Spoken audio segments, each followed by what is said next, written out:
Cette vidéo est sponsorisée par Bloodline Heroes of Lethus.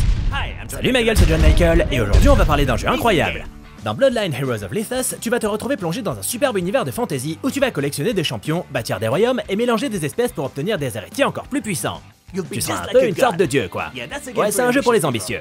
À ta disposition, des orques, des loups-garous, des démons, des demi-dieux, tous ayant leur propre spécificité. Et si tu les croises intelligemment, tu obtiendras des champions encore plus puissants qui hériteront du meilleur de chaque espèce. Les possibilités sont infinies ma gueule. Prends un loup-garou assassin super stylé, marie-le avec une demi-déesse, et paf, ça a fait un loup-garou assassin demi-dieu super méga stylé. Et regarde-moi un peu ces magnifiques graphismes 3D, on se croirait presque sur PlayStation 6. Et en plus c'est gratuit mon con. Je crois que tu l'as compris, Bloodline Heroes of Lethus, c'est un jeu unique et fun dont t'as pas fini de faire le tour. Clique sur le lien dans la description ou scanne mon QR code pour obtenir un pack de démarrage gratuit d'une valeur de 20 $. Tu y trouveras notamment 20 Intimacy Packs, 100 000 pièces d'argent, 100 diamants et un champion mi-dragonborn mi-demi-dieu. Ils sont super rares ceux-là, alors tu feras bien d'en profiter. Plutôt sympa non? Alors fonce et amuse-toi bien. De rien ma gueule.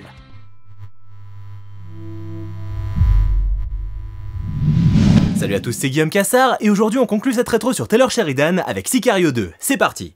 Au printemps 2015, alors que Sicario est terminé mais n'a pas encore été projeté en salle ni même au festival de Cannes, chez Lionsgate, on commence à évoquer la possibilité d'une suite. Ce qui est assez surprenant, Sicario n'étant pas le genre de film qui appelle forcément un deuxième opus. Autant dire que ça aurait pu très mal tourner cette affaire avec un direct ou vidéo foireux. Patrick Wachsberger, coprésident belgo-américain de Lionsgate, est en effet très intrigué par le personnage d'Alejandro, le mystérieux sicaire incarné par Benicio del Toro. Wachsberger se pose 1000 questions et aimerait beaucoup savoir ce qu'il allait advenir de ce personnage après la fin du film. Son petit côté fanboy.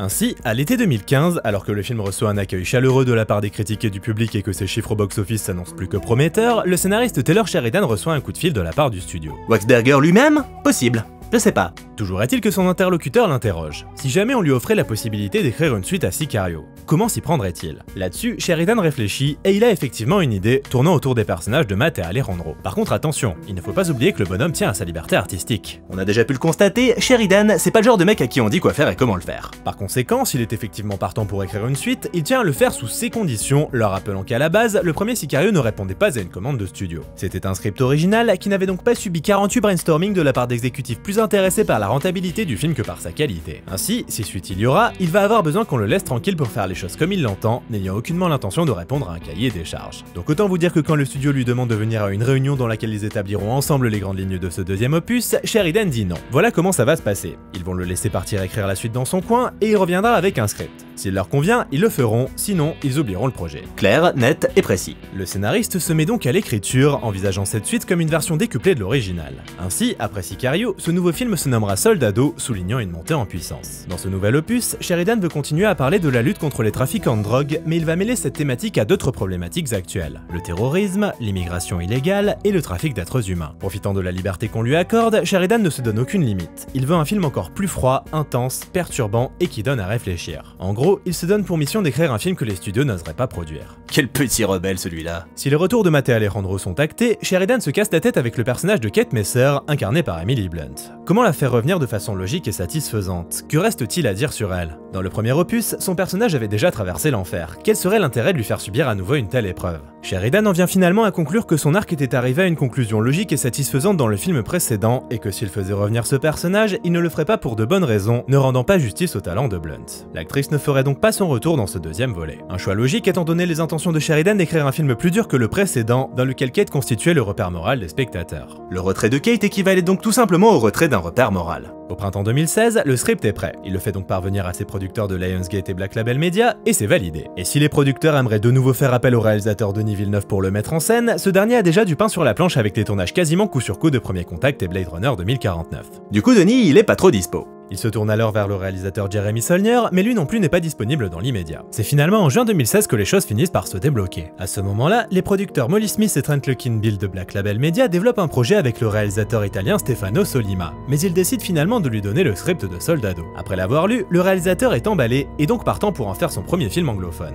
Principalement connu pour son travail sur la série Gomorrah, rien à voir avec le kaiju, son style nerveux et réaliste correspondait parfaitement à l'univers de Sicario. Il semblait donc être un excellent choix pour succéder à Denis Villeneuve. Pour Sollima, il est cependant important de trouver le juste milieu entre respecter les bases posées par le premier film et se démarquer pour y poser sa patte. Il n'aborde donc pas Soldado comme une suite au sens premier du terme, mais plutôt comme une histoire à part se déroulant dans le même univers. Le Sicario Cinematic Universe. Pour se préparer, le réalisateur se lance dans des recherches sur les diverses problématiques abordées par le script, se penchant notamment sur l'immigration illégale et les passeurs. Lui et ses producteurs se rendent alors à El Paso et Juarez pour interviewer des individus impliqués dans ce trafic, savoir comment procèdent les passeurs, etc. Ils interrogent également des agents de la DEA et toutes les informations récoltées leur permettront d'ajouter de nombreux détails au sein du film. On retrouve toujours cette volonté d'authenticité. Si Denis Villeneuve ne fait pas son retour sur cette suite, c'est aussi le cas du directeur de la photographie Roger Deakins, qui y était pour beaucoup dans la réussite visuelle du film original. Sur Soldado, il est donc remplacé par Dariusz Wolski, directeur de la photographie polonais ayant souvent collaboré avec Ridley Scott. Lorsqu'on lui propose le projet, il est ravi, étant fan de Gomorrah depuis que Ridley Scott lui en a chanté les louanges sur le tournage d'Alien Covenant. Il est donc heureux à l'idée de collaborer avec Stefano Sollima, une joie partagée par le réalisateur italien qui apprécie beaucoup le travail du chef opérateur. Tout le monde s'aime, c'est pas beau ça? Pour se préparer, il s'immergera dans l'univers des cartels, pas littéralement hein, grâce à de nombreux documentaires, clichés et bouquins sur le sujet. Pour ce qui est du casting, Benicio del Toro et Josh Brolin font bien évidemment leur retour, de même que Jeffrey Donovan. S'ils appréhendent quelque peu le fait que Villeneuve soit remplacé, leurs doutes disparaissent bien vite lorsqu'ils découvrent Gomorrah. Ils sont ensuite rejoints par la jeune Isabella Moner et Catherine Keener. Et le tournage approche à grands pas. Et un jour avant le début des prises de vue, Sollima reçoit un mail encourageant de la part de Denis Villeneuve, lui souhaitant bonne chance avec ce projet. Parce que Denis Villeneuve, c'est un mec sympa. Le 8 novembre 2016, Sollima et son équipe démarrent donc les prises de vue de Soldado au Nouveau-Mexique avec un budget de 45 millions de dollars, soit 15 de plus que le premier, promettant un film bien plus ambitieux et donc riche en challenge. Premier défi pour Sollima, diriger Brolin et Del Toro. En effet, les deux acteurs ayant déjà incarné ces personnages, Sollima estime qu'ils les connaissent par conséquent mieux que lui. Il leur laissera donc une grande marge de manœuvre concernant leur interprétation. Mais d'un autre côté, le script étant très différent du premier, leurs personnages ne sont pas traités de la même manière, étant bien plus approfondis. Ainsi, au fur et à mesure, Sollima sera donc bien plus à l'aise dans sa direction d'acteur, conscient qu'il dispose d'assez de matériel inédit pour apporter de nouvelles nuances à ces deux personnages. Les deux acteurs seront quant à eux ravis de retrouver cet univers et apporteront avec eux de nombreuses idées. Brolin par exemple souhaite que le côté imperturbable de Matt soit moins mis en avant cette fois-ci. Il le veut beaucoup plus fatigué, comme s'il avait vécu quelque chose entre la fin du premier film et le début du deuxième et qu'il maîtrisait moins la situation qu'autrefois. Del Toro propose quant à lui de modifier entièrement un dialogue entre son personnage et celui d'un fermier dans le désert. Son idée, que le fermier soit sourd-muet et que leur échange soit donc intégralement transposé en langage des signes. On apprendrait alors que si Alejandro signe aussi bien, c'est parce que sa fille était elle-même sourde-muette. Une belle manière d'apporter de la profondeur à son personnage. Cette idée est validée, mais le problème, c'est qu'il faut maintenant modifier le planning et retarder le tournage de la scène en question, ce pour laisser le temps à Del Toro d'apprendre à signer. Concernant la nouvelle venue Isabella Moner, elle laissera tout simplement sans voix ses deux partenaires de jeu qui ont pourtant de la bouteille, de par sa maturité d'actrice. Lors d'une séquence particulièrement intense où elle est censée pleurer sur commande, elle y arrive sans aucun mal, chose qui laissera Del Toro sans voix, qui avouera être tout simplement jaloux de son talent. Quant à Brolin, il ne parviendra pas à retenir ses larmes lors d'une scène commune tant le jeu de l'actrice l'aura impacté. Faire chialer Josh Brolin et rendre Benicio del Toro jaloux, le tout à seulement 15 ans? Plutôt pas mal sur le CV. Concernant l'aspect visuel du film, Sollima et Wolski ne cherchent pas à copier le style du premier opus. Le réalisateur veut en effet quelque chose de plus nerveux, en adéquation avec son propre style. Il va notamment privilégier les plans séquences plutôt que l'utilisation de plusieurs caméras en simultané. Le réalisateur mettra également un point d'honneur à tourner dans des décors naturels plutôt qu'en studio, et 95% du film sera ainsi tourné de cette manière, donnant au film un aspect bien plus rugueux et authentique. Une grande partie du tournage se passera dans le désert, des deux côtés de la frontière mexicaine, ainsi que dans la réserve indienne de To'Ajili. Énormément de scènes se déroulant en extérieur donc, et une grande partie d'entre elles prenant place de nuit. Et tourner dans le désert en pleine nuit, ça veut dire que l'équipe va se geler les miches. Mais pas autant que les figurants incarnant des migrants qui traversent le Rio Grande au milieu de la nuit et qui durent subir l'eau glacée et des rafales de vent. Une bonne nuit de travail revigorante. Le froid va d'ailleurs grandement poser problème tout au long des prises de vue, forçant l'équipe à modifier le planning au fur et à mesure et à retarder le tournage de certaines séquences à cause de pluie ou de chutes de neige imprévues. C'est notamment ce qui s'est passé lors du tournage d'une scène d'action dans laquelle un MV avec les personnages principaux tombe dans une embuscade en plein désert. Cette scène, tournée dans la réserve de To'Ajili, fut sans cesse interrompue par ces chutes de neige impromptues qui obligèrent l'équipe à étaler son tournage sur de nombreuses semaines, faisant fermer les routes à plusieurs reprises aux grandes dames de la tribu indienne. Mais le tournage leur a quand même rapporté pas mal d'argent, ce dont ils avaient bien besoin. Un mal pour un bien donc. Le film étant bien plus riche en action que le précédent, Sollima fait bien attention à ne pas tomber dans le piège du spectacle sans âme. C'est pourquoi elle se donne pour mission de ne jamais perdre de vue ses personnages lors de ces séquences spectaculaires. Ces derniers doivent rester l'élément central du film. Ainsi, lors du tournage de l'embuscade du MV, Sollima décide de filmer la scène depuis l'intérieur du véhicule, ce pour rester à leur côté et adopter leur point de vue. Occasionnant ainsi pas mal de challenges techniques, parce que c'est bien beau d'avoir des idées, mais bon, faut les réaliser après. Et ça, c'est une autre paire de manches. C'est une autre paire de manches.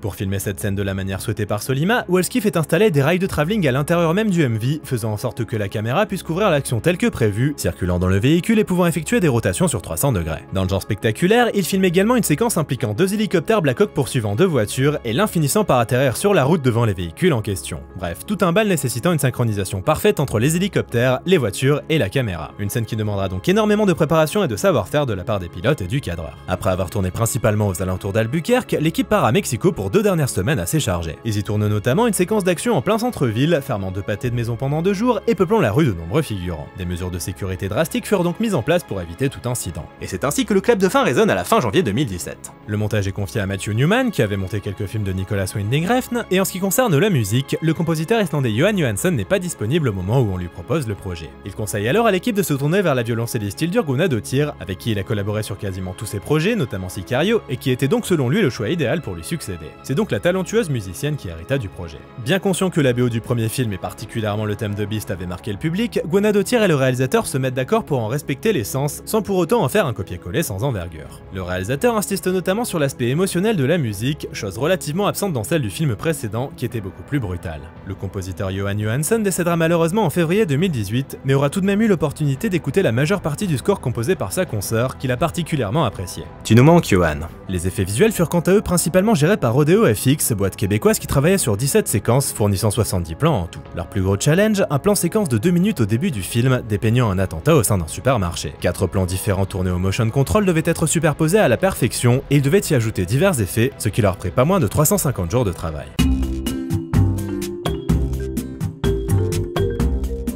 Lors d'une scène où Alejandro est poursuivi en voiture par des membres du cartel, il finit par lancer une grenade dans leur véhicule. Il est comme ça, Alejandro, grenade directe. Le truc, c'est que pendant le tournage, Del Toro a mal visé et la grenade a donc rebondi sur la portière, ce qui se voyait dans le champ de la caméra. Rodeo FX eut donc pour mission de masquer cette erreur. Et une fois la post-production achevée, il ne restait plus qu'à caler une date de sortie pour Soldado. Sauf que c'est pas Soldado qui allait sortir finalement. Effectivement, le département marketing estimant qu'il fallait absolument expliciter le lien avec le premier film, le titre est changé, passant de Soldado à Sicario, Day of the Soldado. Ouais, parce qu'on est trop des cons en fait, faut tout nous expliquer. Et en France, on a carrément eu droit à Sicario, la guerre des cartels. Bref, après que Black Label Media se soit désolidarisé de Lionsgate en avril 2017 concernant la distribution du film sur le territoire américain, c'est finalement Sony qui hérita du film. Lionsgate et Black Label ayant apparemment eu des différends concernant la date de sortie et la campagne marketing du film. Le genre de choses qui arrivent. Mais c'est quand même marrant quand on pense que Lionsgate y était pour beaucoup dans la mise en chantier de la suite. Ouais, ça me fait marrer, ouais. Sicario, la guerre des cartels sort donc le 27 juin 2018 en France, soit 2 jours avant sa sortie aux USA. Et j'attendais ça avec pas mal de curiosité. Quelques jours avant la sortie du film, Denis Villeneuve déclara avoir été impressionné par le résultat, qualifiant cette suite d'impressionnante, puissante et magistrale. Rien que ça. Les critiques furent cependant moins bonnes que sur le premier film, même s'il ne s'est pas fait descendre pour autant, il n'a tout de même pas reçu les mêmes louanges. Et niveau box-office, il généra 75 millions de dollars, moins que le premier et c'est presque 85 millions. Petite déception donc, d'autant qu'il avait quand même coûté 10 millions de plus que le premier, sans compter les frais marketing. 10 millions de plus investis, 10 millions de moins récoltés, ça c'est ballot. Dans Sicario, la guerre des cartels, Matt et Alejandro retournent au Mexique après avoir appris que les cartels locaux, désormais experts en trafic d'êtres humains, faisaient traverser la frontière à des terroristes. Seule solution du gouvernement américain face à ce problème, provoquer une guerre entre les cartels afin qu'ils s'auto-détruisent. D'où le titre du film. La mission, kidnapper la fille d'un chef de cartel en se faisant passer pour un cartel rival. La fille en question étant celle de Carlos Reyes, l'homme qui a ordonné l'assassinat de la famille d'Alejandro quelques années auparavant. Sauf que l'opération finit bien évidemment par mal tourner. Était-ce une bonne idée de donner une suite à Sicario? Passer après Denis Villeneuve, c'est compliqué. Villeneuve, c'est un cinéaste à part, le mec a son style bien à lui et il maîtrise son art. Avec Sicario, il a prouvé qu'il était capable de livrer un film d'action qui sortait du carcan habituel, qui ne se contentait pas d'enchaîner des séquences spectaculaires, mais misait plutôt sur le suspense et se montrait diablement intelligent dans son déroulement, mettant honneur à rude épreuve et questionnant notre sens moral. Si les films dépeignant un conflit entre les cartels de drogue et les forces spéciales américaines ne manquent pas, Sicario, lui, est bien unique. Et si Taylor Sheridan est bien évidemment l'un des facteurs clés de cette réussite, on ne peut nier que l'implication de Villeneuve y est également pour beaucoup. Du coup, faire une suite sans Villeneuve à la barre, c'est un projet casse-gueule. D'autant qu'on peut pas dire que ça s'imposait. Point de vue narration, le film se suffisait à lui-même, il n'avait donc plus rien à ajouter. Alors certes, on pourrait considérer que sa fin était ouverte, mais ça la rendait d'autant plus impactante. En entendant ses coups de feu au loin, on réalise que les actions répréhensibles effectuées par Matt et Alejandro tout au long du film pour soi-disant changer les choses n'avaient en réalité eu que peu d'impact sur ce cycle de violence. Cette ouverture, c'était donc une façon de souligner cet éternel recommencement. Que pourrait donc bien apporter un Sicario 2? Voilà la question qu'on était en droit de se poser. Tel que prévu, avec ce Soldado, Sheridan et Sollima prennent donc le parti de voir plus grand, plus spectaculaire et plus violent. Bigger and better.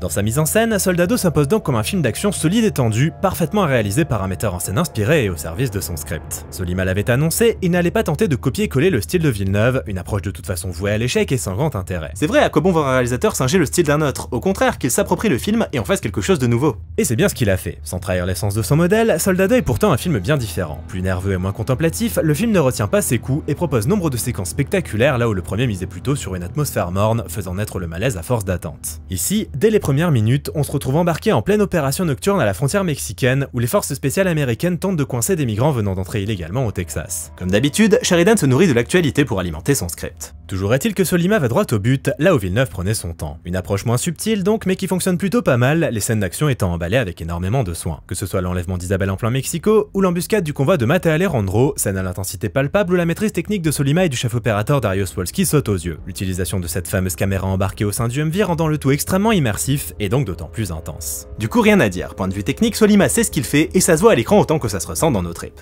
Visuellement, si Dariusz Wolski n'est pas Roger Deakins, il est difficile de faire la fine bouche tant la photographie s'avère soignée et en accord avec les intentions de Sollima de proposer un film différent et donc moins léché, moins parfait. Wolski apporte ainsi sa propre sensibilité esthétique, synonyme de plans plus instables et chaotiques. Et le chaos, c'est bel et bien ce qui définit le mieux ce soldado. Nous nous retrouvons en effet aux côtés de Matt et Alejandro, les personnages sans foi ni loi prêts à tout pour renverser les ennemis des États-Unis, en l'occurrence les cartels mexicains. On sait quel est leur mantra, la fin justifie les moyens. Ils sont même encouragés par le gouvernement à procéder de la sorte. Dirty is exactly why you're here.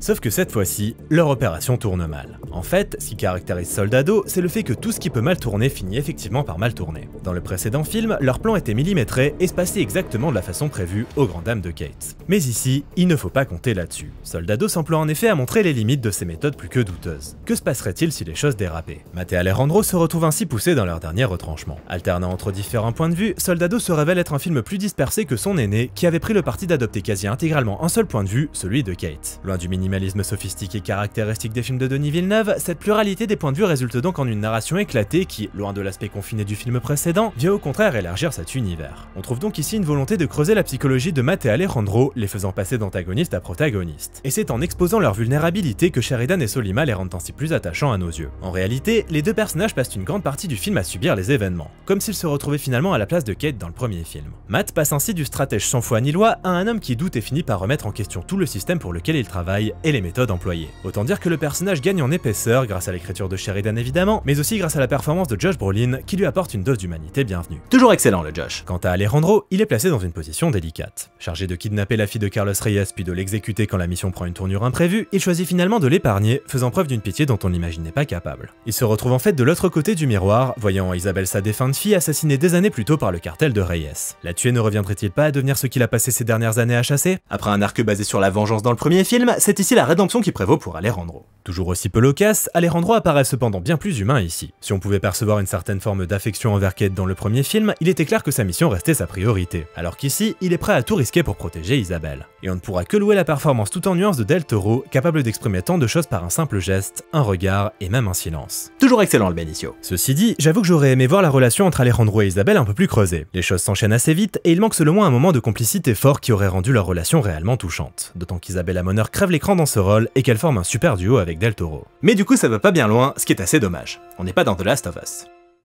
Dans Soldado, Matt et Alejandro sont ainsi amenés à aller à l'encontre de leur impitoyable hiérarchie, et donc à faire preuve d'un semblant de moralité, chose d'autant plus impactante qu'on ne les en pensait pas capables. Si Sollima nous a vendu Soldado comme un film sans repère moral, je serais donc personnellement plus nuancé. Mais de manière générale, il est certain que l'univers dépeint laisse peu de place à la bienveillance et à l'humanité. On reste dans un contexte où la violence est omniprésente et où la confiance est une denrée rare.